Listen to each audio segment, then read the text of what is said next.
Olá, eu me chamo Isabelle Voelner. Oi, tudo bem? Eu me chamo Mayara Almeida. Nós somos acadêmicas do curso de Educação Física Bacharelado. Somos da 8ª fase. Hoje vamos apresentar, no 23º Mostra Científica, o nosso tema de TCC, Lei do Incentivo ao Esporte e sua importância na vida de crianças. O nosso orientador é o Sadi Ricardo da Silva Bastos. Iniciamos pela parte da problematização. Temos 3 perguntas-problemas. A primeira é compreender qual é a relação da importância entre Lei Federal do Incentivo ao Esporte e a importância do esporte na vida de crianças. Segunda pergunta, qual a necessidade de implementar projetos com a aprovação da Lei Federal do Incentivo ao Esporte em cidades, municípios? Por fim, quais os benefícios apresentados em crianças que praticam esporte na infância? Como objetivo geral e principal, destacar a importância da Lei Federal do Incentivo ao Esporte na vida de crianças. Objetivos específicos temos: descrever os passos para a implantação da Lei Federal do Incentivo ao Esporte, número 11.438/06. Apresentar vantagens que pessoas e empresas podem ter beneficiando instituições com a aprovação da LIE. Ressaltar a importância de cidades e municípios incentivarem associações e clubes a implementarem a LIE. Informar os benefícios do esporte na vida de crianças e adolescentes. Entrando na parte da metodologia.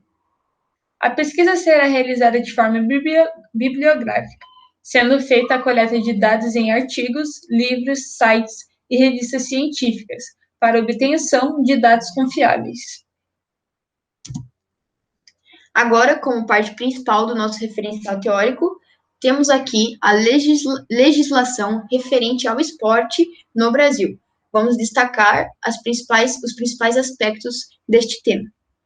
Para a aprovação da LIE, é necessário uma série de documentos, onde os mesmos serão sempre avaliados pelo Ministério do Esporte.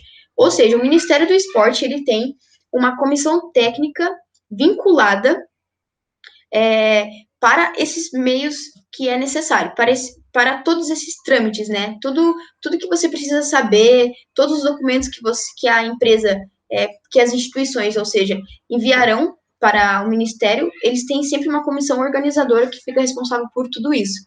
E essa comissão, ela é responsável por organizar, por avaliar e também por ver todas as prestações de contas, uma vez que o projeto já esteja todo colocado, né, todo imposto, né, em todas as leis que eles pedem, né, em tudo certo, ou seja, você já vai estar começando a implementar o projeto, então essa comissão avaliadora, ela vai estar responsável por tudo isso. E também, a partir do momento que você implementa esse projeto, você deve já ter as prestações de contas, e essa comissão fica responsável por isso também. Tanto pessoa física como pessoa jurídica podem beneficiar associações ou clubes, doando de 1% a 6% do imposto devido na declaração de ajuste anual, ou seja, o imposto de renda, né, que cada pessoa ela deve hoje dar para o governo federal. Então, a pessoa física, qualquer um, por exemplo, qualquer um de nós, ou até mesmo você que esteja assistindo a gente hoje, você pode doar até 1% desse imposto para uma associação que tenha essa lei já implementada. E também, pessoa jurídica, ou seja, empresa, pode estar doando até 6% deste valor. E aí a gente está falando de números muito significativos, porque uma vez que essa empresa ela é grande, que essa empresa ela é muito visada, e ela está dando 6% desse valor para uma determinada instituição, isso é muito positivo, isso é muito grande. Então, isso beneficia demais essas crianças, beneficia demais esses profissionais que podem estar também impostos neste projeto. Cidades e municípios, com a aprovação desta lei, podem oferecer o esporte como meio de inclusão social para crianças e adolescentes, ainda que oferecem renda para profissionais capacitados para administrar esse projeto. Ou seja, se cidades e municípios conhecessem e mostrassem isso para a sociedade que vê tanto para essas pessoas que podem estar doando, quanto para esses clubes que podem estar aderindo a esse projeto, elas podem estar apresentando isso e mostrando uma forma ainda maior de inclusão social.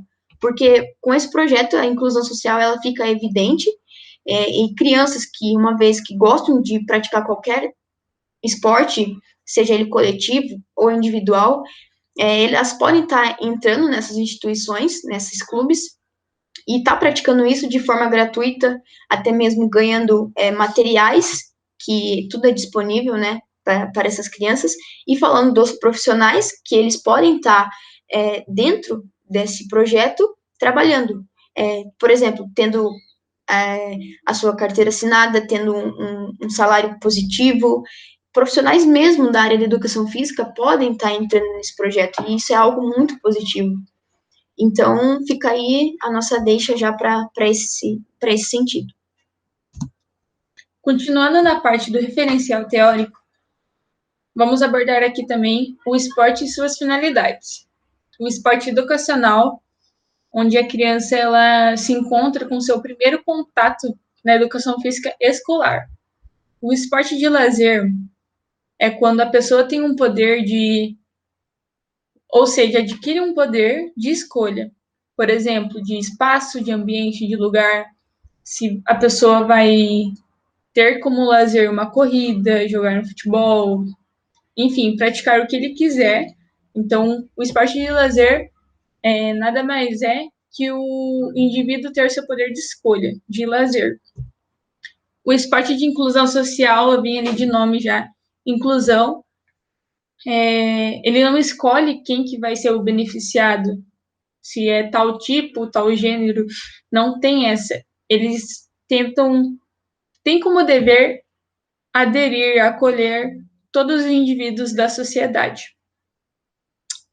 Os benefícios do esporte na vida de crianças são 4 aspectos: cognitivo, social, afetivo e motor. Na iniciação desportiva, na parte ali do cognitivo, quando a criança ela tem como benefício para si mesmo saber raciocinar rápido, ter uma tomada de decisão rápida, ou seja, o professor fez uma demanda de uma atividade lá e a criança conseguiu associar atividade rápida. Então, isso é um âmbito muito positivo para a criança, seja a atividade proposta por cores, números, enfim. O meio social. A criança ela não se socializa sozinha, ela se socializa com indivíduos próximos a si ou não próximos. Então, a criança vai ali para a iniciação desportiva, buscando esse entretenimento, né, com seus amigos, colegas, professores. O meio afetivo. O meio afetivo, ele nada mais é que uma construção de vínculo. Essa palavra já determina muito, porque a criança, ela cria um laço afetivo com seu amigo, colega, professor. Então, é uma demonstração de carinho, de amor pelo próximo. E o motor é onde, treino após treino, na iniciação desportiva, a criança ela consegue ir evoluindo com o seu corpo, né? Então, o professor ele faz atividades, treinos envolvendo suas capacidades físicas, motoras, de coordenação, propriocepção. Então, a criança ela vai sempre buscando a evolução com o seu corpo.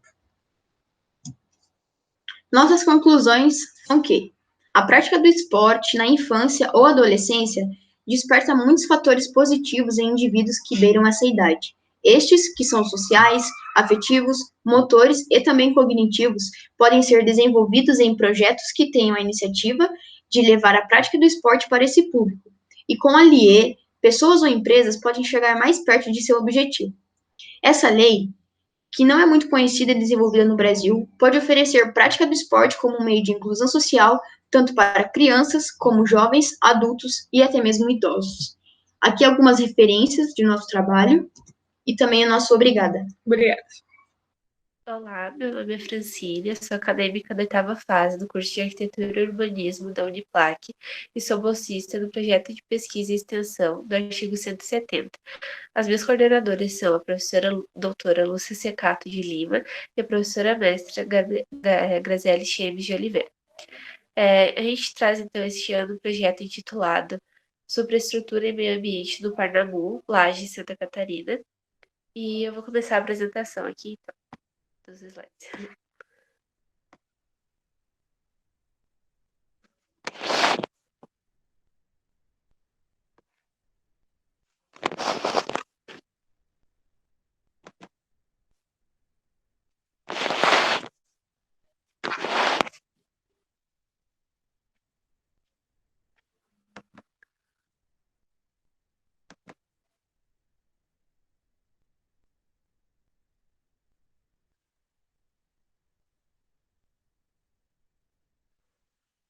Então, aqui eu já fiz a minha apresentação sobre o tema do trabalho.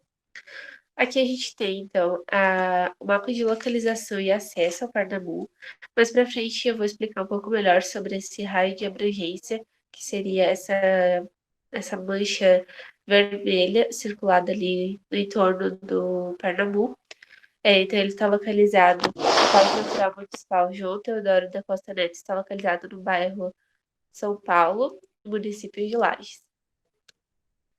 Aqui nós fizemos, então, primeiramente a rota, né, para a gente entender qual é o acesso que tem até lá, quais são as dificuldades que o público do município tem até o parque. Então, tirando como base o bairro Centro, é uma distância de 4 quilômetros, então ele está muito próximo ao centro da cidade. Por mais que seja uma área verde, ele ainda está muito próximo ao centro. Então, quais são as possibilidades que a gente pode ter para que seja mais valorizado e com a identificação maior, como a gente vai estar abrangendo mais pra frente. Aqui a gente tem o acesso principal ao Parnamu, ele não está num dos eixos de transporte principal, não está em nenhum eixo de passagem direta de pessoas, está, digamos, para as costas da BR.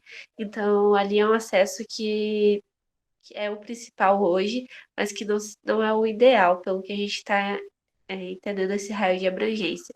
Primeiro, por não ter sinalização de onde está o parque, não tem sinalização da entrada, não tem sinalização é, de nada sobre ele, não tem nem placa identificando das proximidades que ali tem um parque natural. Então, a nossa problemática que a linha de pesquisa vem enfrentando, né, ao percorrer desse ano, é a identificação, a divulgação, valorização e o planejamento desse espaço, bem como também do raio de abrangência, que é aquilo que eu tinha comentado. Ali a gente analisou, porque assim, o espaço tão grande quanto é o parque, é uma área verde, então tem um cuidado perante isso. Então a gente tem que fazer uma análise, um estudo de impacto de vizinhança para ver as possibilidades, ver o que pode ser feito, o que não pode ser feito, quais são os meios, as melhores técnicas para estar tendo alguma interferência, né? Então, aqui a nossa linha de pesquisa está no acesso às áreas verdes, porque com a urbanização das cidades, a gente vem vendo que esses espaços de lazer, espaços de área verde, estão sendo bem menos acessados pelas pessoas, por uma prática de urbanização não eficiente. Então, além desse estudo, a gente ainda enfatiza sobre os projetos e planos de desenvolvimento das cidades, né?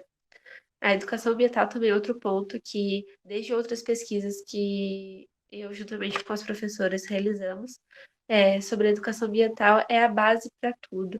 Então, se quem planejar a cidade tiver uma boa educação ambiental, tiver ciência daquilo que deve ser feito para educar as outras pessoas, conscientizar as outras pessoas sobre isso, as cidades terão uma linha de crescimento muito melhor, o planejamento, o projetar das coisas vão trazer a valorização e, portanto, a identificação daquele espaço, porque as pessoas cuidam daquilo que elas se sentem participantes, fazem parte daquilo.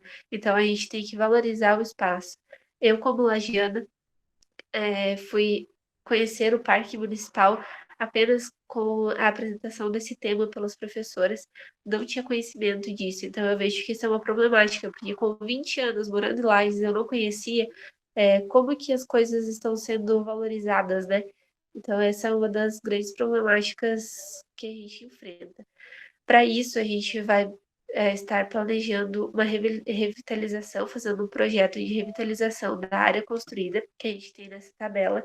A gente já tem uma área construída lá, e a gente vai fazer um projeto, estamos produzindo como revitalizar esse espaço, deixar o ambiente mais aconchegante, porque lá parece assim, uma coisa tão simples, sabe? A gente tá conversando, a gente vai trazer esse projeto mais para o relatório final. E aqui, então, a gente tem todas as áreas, os dados técnicos do Carnaval. A gente fez essa análise fofa, né, que são das fortalezas, oportunidades, fraquezas e ameaças que o parque traz. E com isso a gente discutiu e está fazendo planejamento o plano de atividades, né? Por exemplo, as placas para identificação, buscando patrocinadores para realizar as placas e realmente colocar as placas lá. É uma intervenção tão simples, mas que vai fazer muita diferença, porque o local não tem identificação. Então, como eu vou valorizar alguma coisa que eu não conheço, né? Aqui, então, a gente trouxe o projeto referencial já, que seria a implantação do Mirante do Parnaíba. Esse é um projeto que já foi realizado numa disciplina juntamente com a minha colega Renata Chaves, na disciplina de integrativa do curso da Uniplac mesmo. Aqui a gente vê a implantação, seria o mirante, né? A proposta do trabalho foi o mirante. E aqui a lateral. Essa é a trilha Bracatinga, então a gente usou essa malha de aço cortei com a forma da folha da Bracatinga. A gente selecionou alguns espaços onde o visual seria mais interessante e fez essa malha de aço cortei. O aço cortei porque ele não demonstra ele demonstra uma boa durabilidade e não demonstra quando o material já está oxidando. Se fosse um aço liso, como esse preto, ele necessitaria de muita manutenção. Então, esse preto seria só para as estruturas mais pesadas. Aqui a lateral, então a tela embaixo também possibilita toda essa visualização. Essa máscara do edifício permite a visualização e proteção como guarda-corpos. Então, seria isso. A gente está estudando ainda muito sobre como esse ano ainda não teve como fazer muitas visitas técnicas. Estamos estudando com essas bibliografias. Até tem a questão da professora Lúcia Cato, já tem alguns artigos sobre o Parnaíba. E estou aberta, eu não sei como vai funcionar a apresentação, mas estou aberta para qualquer questionamento. Posso deixar meu contato no e-mail e tal. Então, seria isso.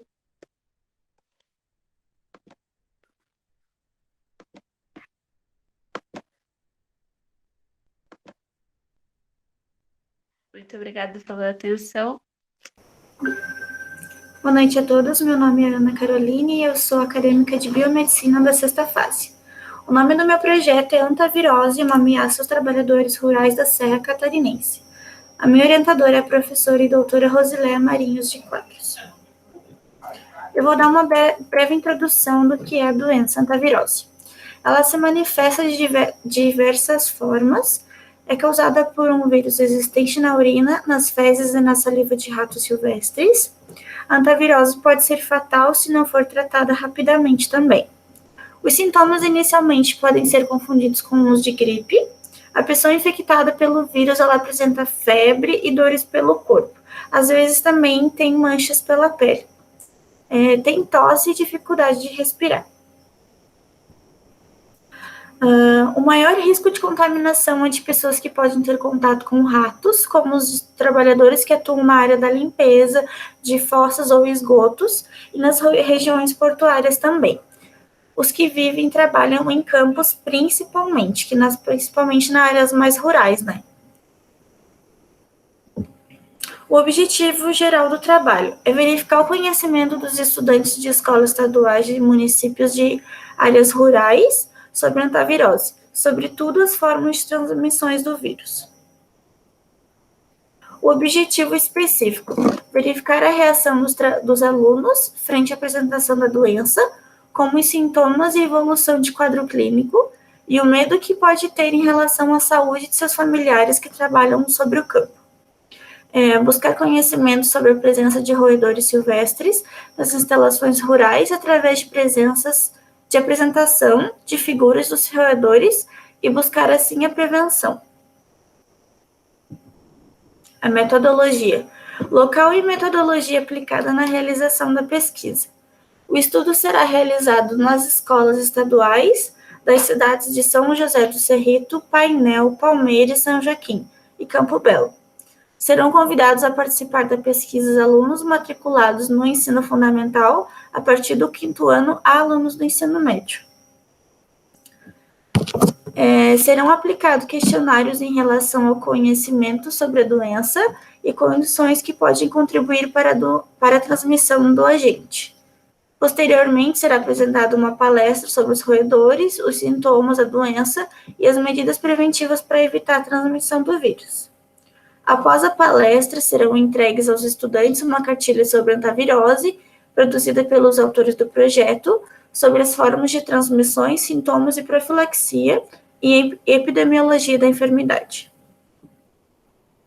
Os resultados esperados do trabalho espera-se que o trabalho busque informações sobre a hantavirose dos municípios rurais da Serra Catarinense e buscar alertar os alunos para que os mesmos possam divulgar a seus familiares sobre a importância na prevenção.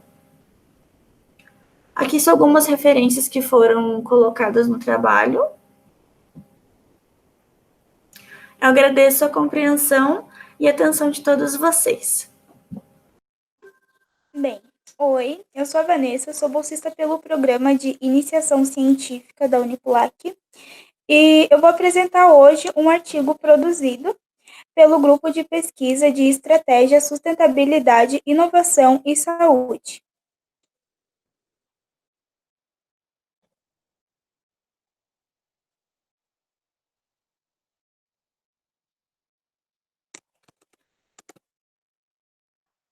Bem, o grupo é composto por mim, Vanessa Silva dos Santos, graduanda em Contábeis, Ney Cassiano Ramos, orientado pela professora doutora Cristina Keiko Yamaguchi. Bem, o assunto abordado é direcionado às percepções dos jovens sobre as dificuldades de empreender e desenvolver as propriedades rurais de agricultura familiar onde vivem. O objetivo é conhecer as percepções dos jovens sobre o empreendedorismo na área rural e conhecer quais as dificuldades em investir nas propriedades. Os principais conceitos abordados no artigo são agricultura familiar e empreendedorismo. Eu vou conceituá-los aqui utilizando palavras-chave. Então, agricultura familiar, tradições, práticas, costumes, fonte de renda e trabalho. Empreendedorismo, habilidade, iniciativa, negócio, mudança e assumir riscos e desafios. A metodologia utilizada. Bem, essa pesquisa é de um estudo descritivo exploratório, bibliográfico, um estudo de caso de abordagem qualitativa e quantitativa.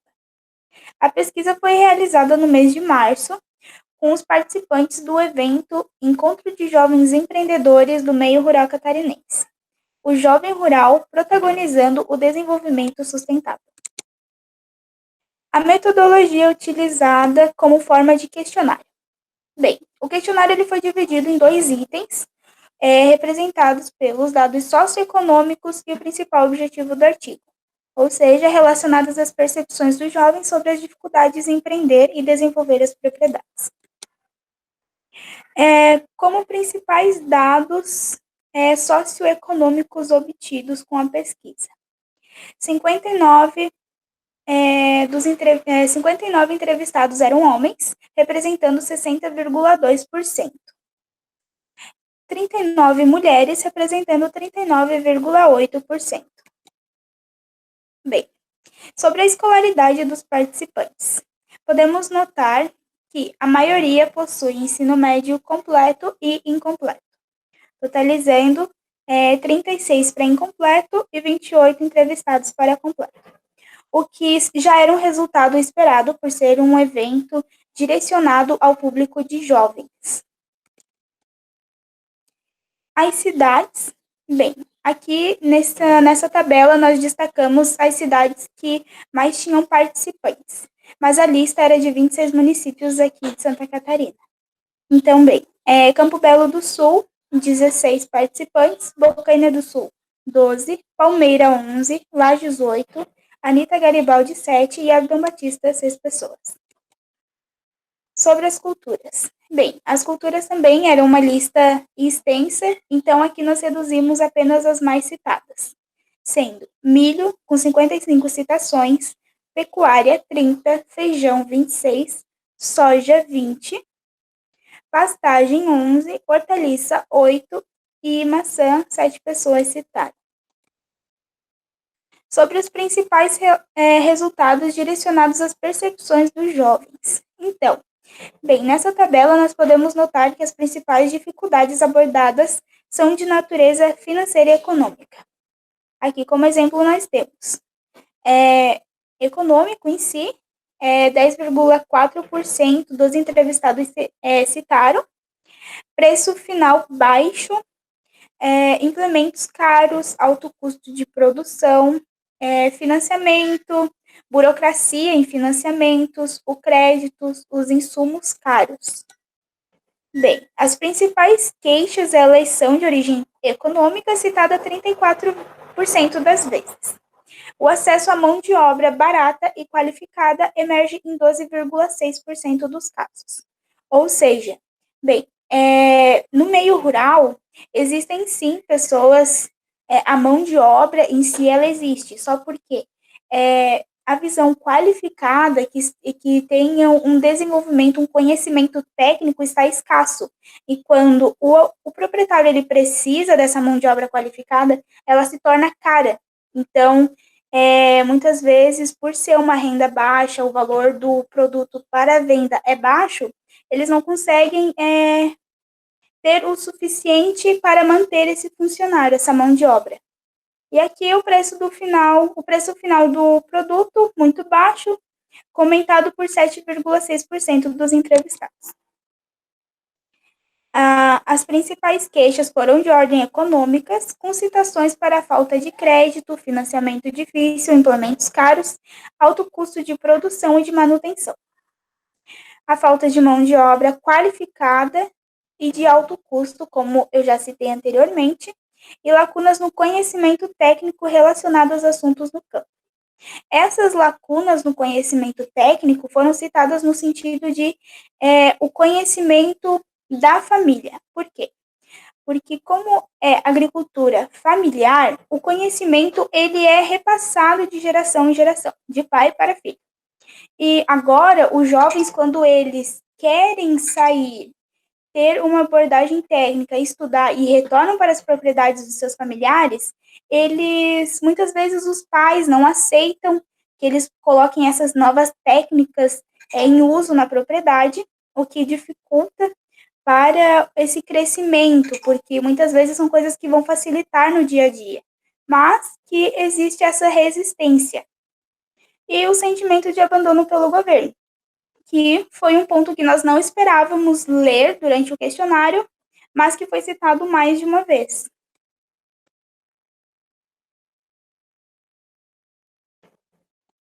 Aqui agora as referências.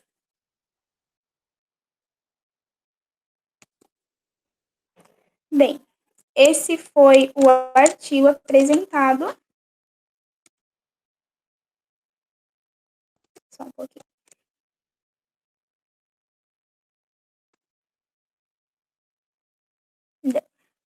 Bem, então, finalizando, eu queria agradecer a Uniplac por fornecer essa oportunidade de participar da mostra científica esse ano e agradecer a todos que estão vendo e assistindo esse evento. Boa noite, meu nome é Fernanda, eu sou acadêmica do curso de Educação Física, estou no 8º semestre e como trabalho trago o TC com o tema de habilidades motoras básicas de crianças de 7 a 10 anos praticantes de atividades extracurriculares esportivas, revisão bibliográfica. Tenho como orientadora, então, a professora Andréa Borsato. Como pergunta pesquisa, qual a importância da participação de crianças de 7 a 10 anos em atividades esportivas extracurriculares? Objetivo geral: evidenciar a importância da participação de crianças de 7 a 10 anos em atividades esportivas extracurriculares. Os objetivos específicos: investigar a relevância das habilidades motoras básicas para a especialização motora, verificar os benefícios motores da prática de atividades esportivas extracurriculares na infância, identificar os ganhos motores relacionados aos estímulos esportivos no decorrer do desenvolvimento motor infantil.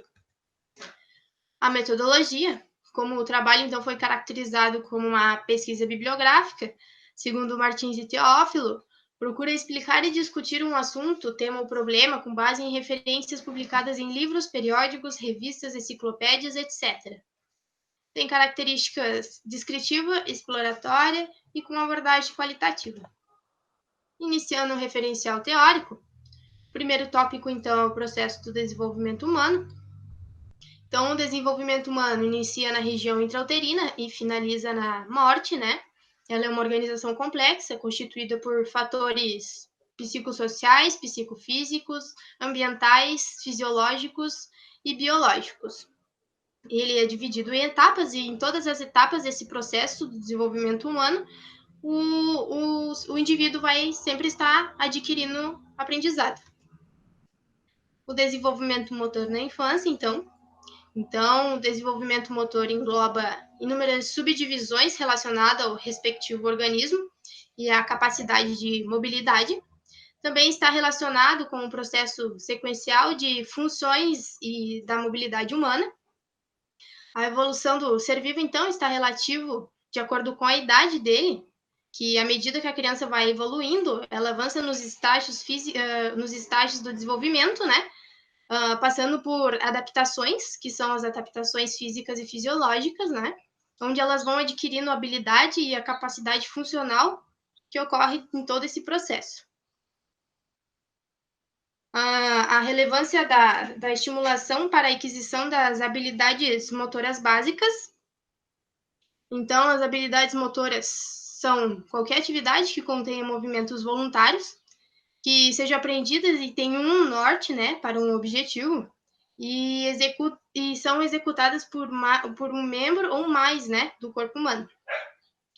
Então, as habilidades motoras básicas são o suporte para o desenvolvimento dos movimentos fundamentais, né, da criança, que qualquer pessoa que está no processo de iniciação, né, elas se manifestam com maior ênfase, então, nas habilidades motoras específicas, que então são direcionadas especificamente para o esporte, né? E com os estímulos que as crianças recebem anteriormente, facilitam muito a execução de movimentos esportivos. A importância da prática esportiva na infância. Então, a prática esportiva é essencial no auxílio da obtenção de desempenho e de habilidades motoras.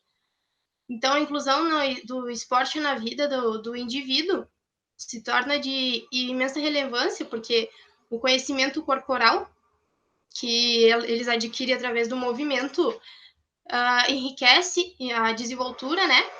E eles adquirem adquire o conhecimento do seu próprio corpo. Eles estimulam o seu próprio corpo, seu próprio cérebro, né?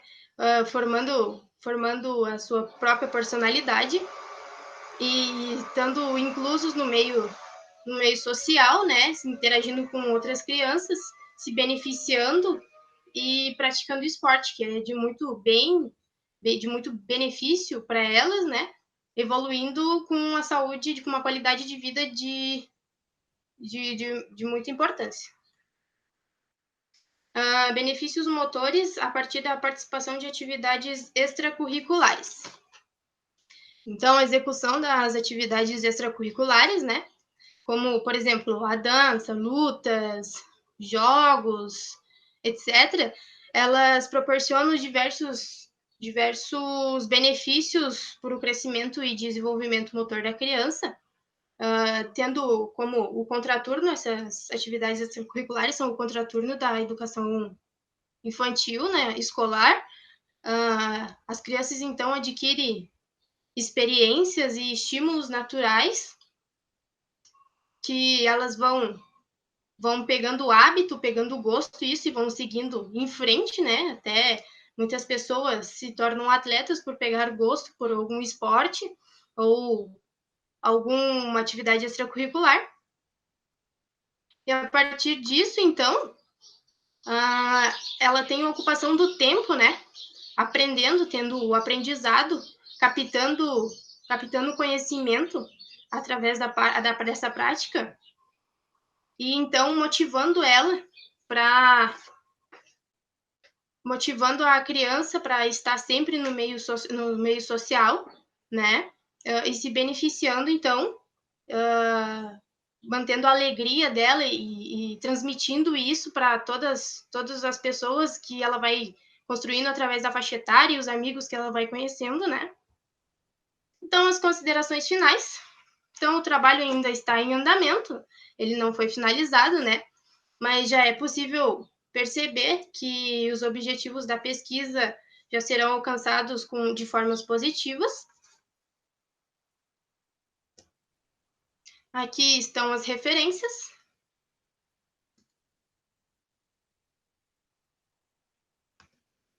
E muito obrigada pela atenção. Tenham uma boa noite.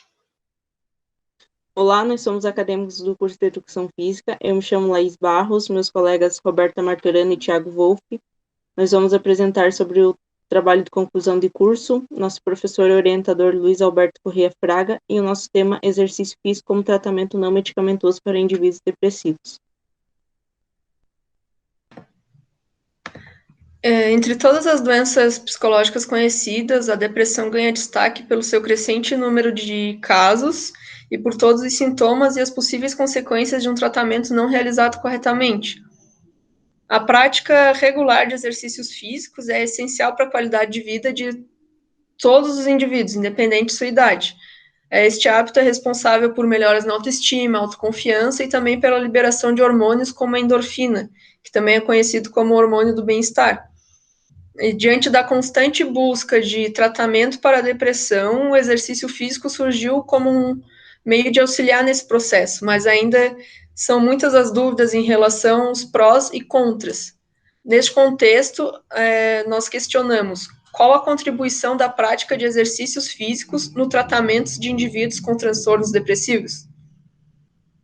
Os nossos objetivos. Objetivo geral. Evidenciar a importância da prática de exercícios físicos como tratamento não medicamentoso em indivíduos depressivos. Objetivos específicos. Identificar as causas e consequências da depressão. Refletir como a atividade física, aliada com os demais métodos terapêuticos, pode ser efetiva no tratamento da depressão. Evidenciar os benefícios da prática de exercícios físicos no tratamento de indivíduos depressivos. O nosso trabalho está sendo realizado por meio de pesquisas bibliográficas, e este, até então, é o nosso referencial teórico. Sobre a caracterização das doenças comportamentais, as mesmas têm significado clínico quando originam alterações da capacidade cognitiva, do humor ou provocam comportamentos que impedem o desempenho de funções pessoais e sociais do indivíduo. Entre as doenças comportamentais, a gente pode citar depressão, ansiedade, bipolaridade, autismo, doença do pânico, esquizofrenia, síndromes de dependência de substâncias químicas e outros. O que é importante frisar é que, para ser considerado uma patologia, o sintoma que está sendo analisado tem que ocorrer inúmeras vezes e por um tempo considerável. Sobre a caracterização da depressão, a OMS afirma que 300 milhões de pessoas no mundo sofrem com a depressão. No Brasil, 5,8% das pessoas têm este diagnóstico. Nós definimos a depressão como um transtorno mental que tem como principal característica o sentimento de tristeza profunda, que acarreta consequências como a baixa autoestima, desinteresse por atividades cotidianas, pensamentos depreciativos, distúrbio de sono e alimentação, sentimento de culpa, desvalorização de conquistas pessoais, isolamento social e, em algumas situações mais extremas, pode levar o indivíduo a cometer suicídio. Ainda sobre este assunto, o que também torna a depressão intrigante é o fato de não ser possível afirmar a sua origem. Ela pode vir de fatores genéticos ou até fatores psicológicos, e ainda assim é possível a associação de ambos os fatores para um possível diagnóstico.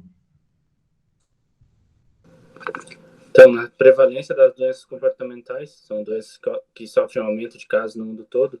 A depressão, comparado com o transtorno bipolar, em um estudo feito por Krauss, mostra que a depressão é mais frequente. Os números chegam a entre 5% e 12% no homem e 10% a 25% na mulher. As patologias comportamentais não apresentam padrão de gênero, porém, alguns casos específicos acabam influenciando nesses números, como alterações hormonais, daí na gravidez, pós-parto, menopausa. Aí, segundo Teodoro, 2010, pode apresentar em qualquer fase da vida, mas é mais comum entre 25 e 44 anos de idade. Aí, na prevalência de indivíduos depressivos no mundo, por se tratar de uma doença com números crescentes de casos, ela atinge diretamente a sociedade. Então, segundo Gonçalves et al., 2017, mulheres residentes em áreas urbanas com níveis educacionais mais baixos possuem maior probabilidade da doença. Apesar desses dados, deve-se manter a consciência de que a depressão atinge todos os grupos etários, gêneros e idade, e é uma doença altamente incapacitante. Ela vai ter alterações físicas e alterações psicológicas, piorando o quadro quando alinhado com outra doença. Nas causas da depressão, existem dois tipos de causa, as endógena e a causa exógena. Endógenas, vinculadas a fatores orgânicos de origem biológica, e as exógenas, relacionadas com fatores psicológicos envolvidos no transtorno. A depressão é caracterizada em 3 graus: leve, moderada ou grave, dependendo da intensidade dos sintomas. Um fator também que influencia é a hereditariedade. Os tratamentos convencionais. Então, o tratamento tradicional para depressão tem sido psicoterápicos, as terapias e farmacológicos antidepressivos. O mercado dispõe de diversos antidepressivos com eficácia no tratamento da depressão.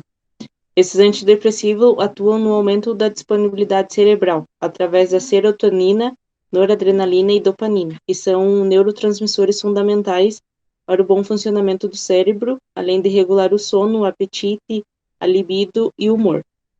Outro método não medicamentoso são as terapias, que podem ser cognitiva, de apoio, em família, em grupos, comportamental cognitivo. As mais utilizadas no tratamento da depressão são a terapia cognitiva comportamental e a terapia interpessoal, que elas buscam tratar o comportamento do indivíduo através dos sentimentos, pensamentos e através do comportamento.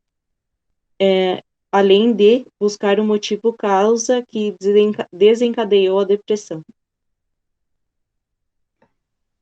O exercício físico como tratamento não medicamentoso, a gente já ficou claro sobre que o exercício é eficiente para a manutenção da saúde dos indivíduos, e escolher não praticar exercícios regularmente pode ser benéfico, porque uma rotina estressante acaba levando o indivíduo a apresentar sintomas característicos da depressão. E também pode-se afirmar que a depressão é, em média, maior nos indivíduos que não atingem os níveis desejados e recomendados de exercícios em relação aos que atingem os níveis recomendados. Ainda sobre esse tema, pode-se falar que o exercício é dividido entre o exercício aeróbio, que é o de longa duração e intensidade moderada, e o exercício anaeróbio. E, segundo nossa pesquisa, nós podemos afirmar que o exercício que é mais benéfico para o tratamento da depressão no momento, em níveis, sendo a depressão de leve A mediana é o exercício aeróbio, devido ao exercício conseguir se adaptar melhor a este ambiente. Mas não se deve destacar o exercício anaeróbio como uma forma de tratamento.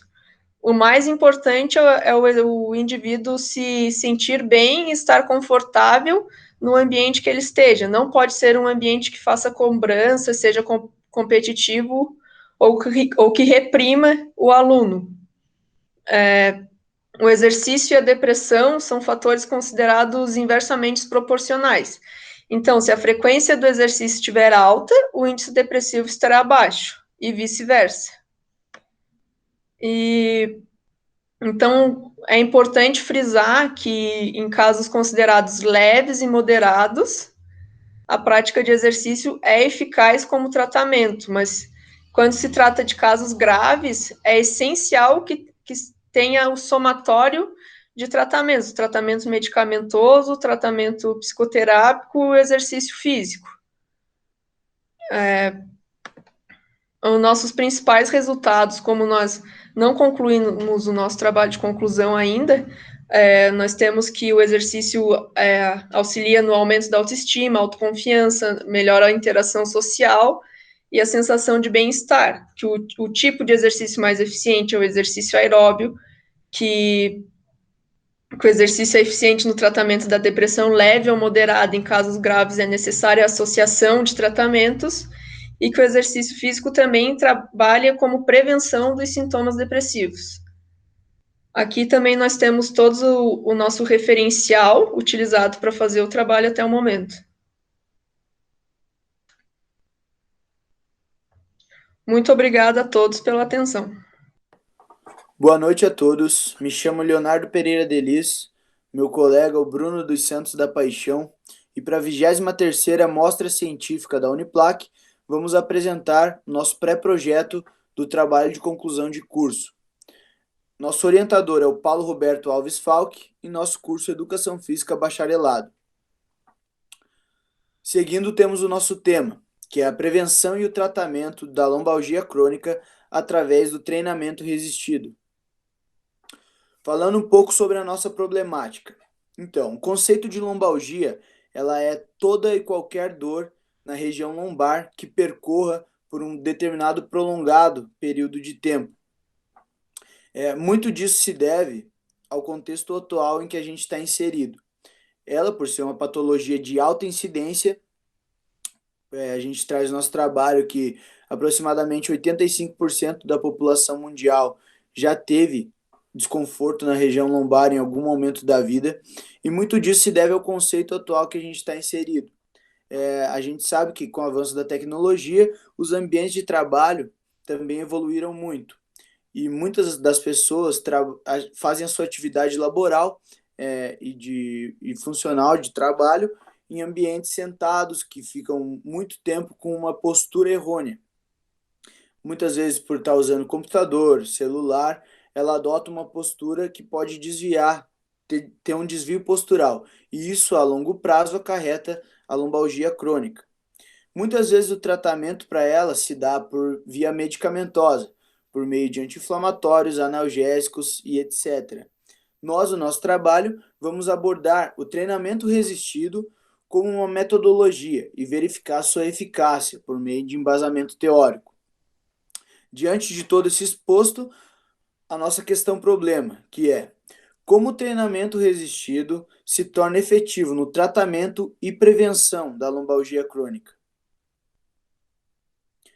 Seguimos para os nossos objetivos. O objetivo geral: analisar a efetividade do treinamento resistido no tratamento e prevenção da lombalgia crônica. Nossos objetivos específicos: pautar exercícios eficazes no tratamento e prevenção da lombalgia crônica, expor os efeitos do treinamento resistido em indivíduos lombálgicos e elucidar o conceito da lombalgia, sua incidência e causas. Para tal, nós utilizamos a seguinte metodologia: por meio de revisão bibliográfica, contemplar o tema da lombalgia crônica e como essa pode ser tratada e ou prevenida por intermédio de um profissional de educação física, utilizando para este fim a metodologia do treinamento resistido. Para isso, a gente buscou utilizar, como embasamento teórico, artigos todos datados do último milênio para trazer dados mais recentes, né, e com comprovação efetiva, e também buscar de profissionais de educação física e ou de fisioterapia, também por essa questão de aproximar da nossa realidade e da nossa área, para a gente tratar do treinamento resistido como um método efetivo no tratamento, e na prevenção da lombalgia crônica. Boa noite. Como meu colega já me apresentou, meu nome é Bruno, sou acadêmico de educação física. Então, vamos seguir para o referencial teórico. Plotando com nossos objetivos, qual é o elucidar o conceito da lombalgia, sua incidência e causa. Então, no início do referencial teórico, a gente traz o conceito de lombalgia crônica. Eu trouxe uma referência teórica aqui para a gente entender um pouquinho sobre a lombalgia crônica. Segundo Barros et al., 2011, página 227, a lombalgia é um sintoma de etiologia multifatorial, acomete ambos os sexos e apresenta alta incidência na população economicamente ativa, incapacitando temporária ou definitivamente para execuções de atividades profissionais.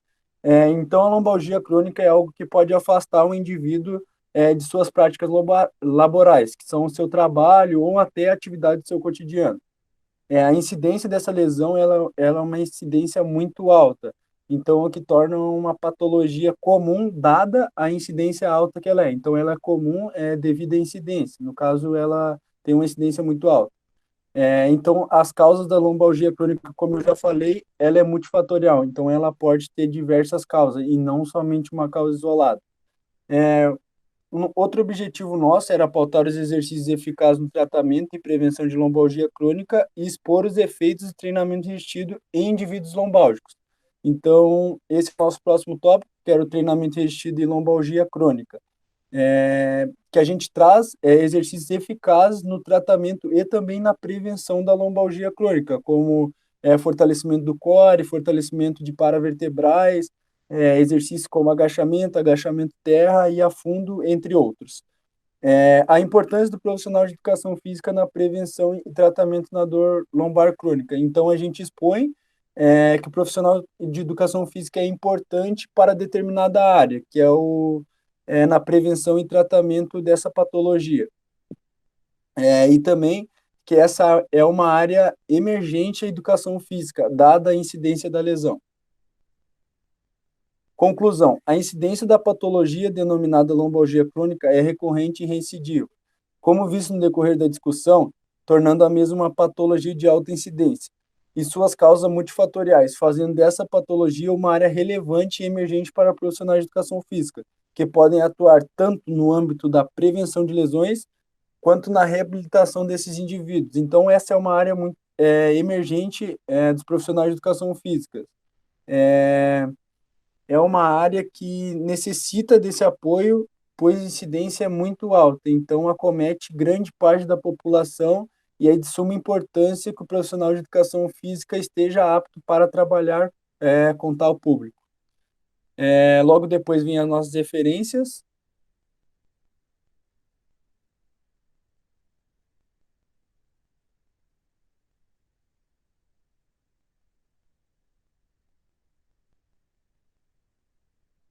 Muito obrigado, boa noite. Obrigado e boa noite a todos. Olá, boa tarde, eu me chamo Stephanie Goulart, eu estou na 8ª fase de Educação Física Bacharelado e hoje eu vou apresentar para vocês o meu projeto de TCC chamado A Importância do Exercício Físico na Qualidade de Vida de Idosos, uma revisão de literatura orientada pelo professor Irã. Na parte da justificativa, então, a qualidade de vida do idoso ela tem sido enfoque de temas de pesquisas atuais. Com ela surgem vários tópicos que discutem quais temas são essenciais para trazer a qualidade de vida para essas pessoas. Explorar e discutir temas instiga o enfoque de mais pessoas para o assunto e assim possibilita mais ações voltadas para o tema. Um dos tópicos citados é a importância da atividade física na vida do idoso, em que mudanças pessoais essa prática implica aos que praticam e aos que não praticam. As que praticam sentem alguma diferença? qual isso interfere diretamente nos outros tópicos discutidos em relação à qualidade de vida? A discussão se faz necessária tanto quanto a todos os outros temas, e a projeção da sua resposta contribui para o enriquecimento dos profissionais e praticantes de forma ampla. Sobre o problema, então, do meu TCC, o aumento da qualidade de vida ele tem alavancado o número de idosos no Brasil. Nos próximos 40 anos, estima-se que no país tem uma população de 60 anos ou mais crescendo cerca de 3,2% ao ano, sendo uma população de 64 milhões em 2050. Diante dessa situação, a qualidade de vida do idoso se torna ter enfoque para debates e criação de políticas públicas.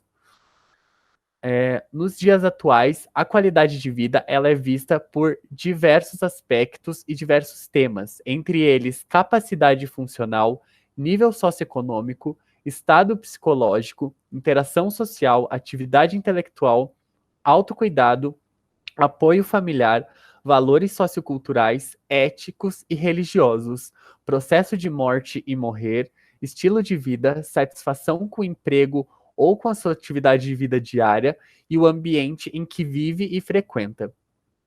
No âmbito da atividade física, a regularidade das atividades e a sistematização dos exercícios têm demonstrado capacidade de minimizar os efeitos de perda de capacidade funcional no idoso, como a redução da massa muscular e a colaboração para a manutenção da capacidade física e da sua autonomia. Atualmente, já existem treinos específicos para os idosos. Diante disso, o presente trabalho tem como função realizar uma revisão de literatura sobre o tema atividade física relacionada à qualidade de vida na terceira idade, buscando responder à pergunta: qual a importância da prática da atividade física na qualidade de vida do idoso? Como objetivo geral, então, temos investigar na literatura disponível qual o impacto da atividade física na qualidade de vida do idoso. Como objetivos específicos, então, analisar no banco de dados entre 2016 a 2020 informações pertinentes à qualidade de vida e atividade física dos idosos, relacionar impacto entre doenças neurodegenerativas e a atividade física na vida dos idosos, e estabelecer relações e diferenças entre praticantes e não praticantes de atividade física. No referencial teórico, então, falando sobre dados populacionais e políticas públicas dos idosos, o envelhecimento da nossa população é um acontecimento inquestionável e que se amplia com o passar dos anos. Os dados trazem que agora, em 2020, temos uma média de 1 idoso para 10 adultos ativos. Porém, em 2050, esse número irá diminuir de 1 idoso para 3 adultos ativos. O Brasil, em específico, é considerado envelhecido quando a proporção dos idosos subindo de 7% para 11% em 2010. Outros estudos trazem que o Brasil atualmente tem 1 idoso para cada 10 pessoas. Medidas de políticas públicas já garantem o pleno cuidado e atenção ao idoso com o amparo social, garantindo que as necessidades das pessoas idosas deverão ser respondidas por medidas de bem-estar social, ancoradas no tripé família, comunidade e Estado. Ações competentes para proporcionar os meios necessários para apoiar os idosos no seio familiar ou em instituições, com vistas a assegurar a sua participação na sociedade. Sobre a qualidade de vida do idoso, então, a qualidade de vida tem o seu fator essencial para a manutenção dessa população, pois ela é considerada a percepção do idoso sobre a sua posição de vida, no contexto da cultura e sistema de valores. Assim, ela se relaciona diretamente com a saúde, e refere-se não só à forma como as pessoas percebem o seu estado geral, mas também o quão física, psicológica e socialmente envolvem-se na relação das suas atividades diárias. Os estudos enfatizando a qualidade de vida proporcionam uma visão ampla sobre o tema e discutem a importância de vários fatores para o bem-estar dos idosos. Sendo assim, não engloba apenas o seu estado de saúde, mas fatores psicológicos, sociais e econômicos, como o acesso a médicos, internações, reabilitações e compra de medicamentos devido ao surgimento das suas demandas. De acordo com os estudos, os idosos que apresentam pontuações baixas para a qualidade de vida, eles estão diretamente relacionados com doenças neurodegenerativas. Idosos com sinais e sintomas de depressão, por exemplo, em geral apresentam score total de qualidade de vida inferior aos grupos sem a mesma manifestação. Em correlação, os níveis de notas altas relacionados à qualidade de vida estão ligados diretamente aos adultos que têm o hábito de dançar, independência para realizar as suas AVDs, que é a atividade de vida diária, que gostam do seu residencial e que não apresentam sinais e sintomas de depressão, ressaltando a importância de vários âmbitos para trazer bem-estar ao idoso. Sobre doenças degenerativas e perda de autonomia, diante da correlação de dor crônica e qualidade de vida, vale ressaltar que as dores são uma condição mais comum encontrada pelos profissionais de saúde, e principalmente nos idosos está associado à mobilidade substancial reduzida, atividades esquiva, depressão, comprometimento do sono e isolamento. Outro ponto que merece ser considerado é a necessidade do auxílio que o idoso precisa para realizar as suas tarefas diárias. Eles tendem a precisar de mais ajuda, seja de familiares, de conhecidos ou de cuidadores, e nesse sentido, a falta de realização de atividade por conta própria não deixa espaço para individualidade, como é o desejo da maioria dos idosos. Sobre a atividade física, a ressalva dos artigos traz o benefício à diminuição do risco dessas deficiências, o atraso no aparecimento do comprometimento funcional ou recuperação da funcionalidade para idosos sedentários. Também está associado a um bom desempenho físico, dando assim maior longevidade e autonomia ao idoso. Falando então sobre a atividade física para o idoso, as evidências ainda ressalvam, enquanto uma vida ativa dá ao idoso benefícios posturais, evita dores lombares, a diminuição do IMC, o índice de massa corporal, e melhora a função cognitiva, trazendo, entre outros, benefícios físicos, psíquicos e sociais, o que contribui para a sua independência funcional. Um dos estudos feitos nos trabalhos pesquisados traz a eficácia da atividade física na vida dos idosos.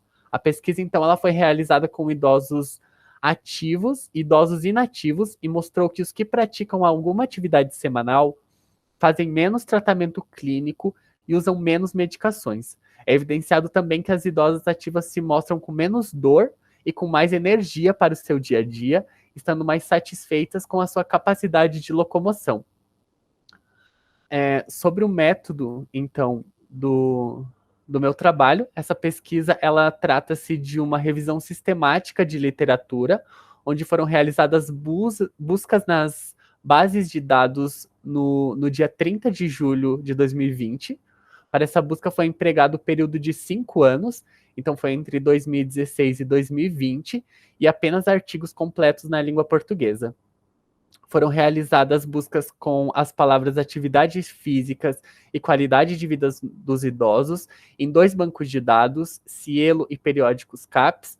Foram selecionados 24 artigos. Desses 24, 9 não se enquadraram por não fazerem parte do tema proposto, por serem ou específicos demais para a sua região, ou tratando apenas de doenças degenerativas.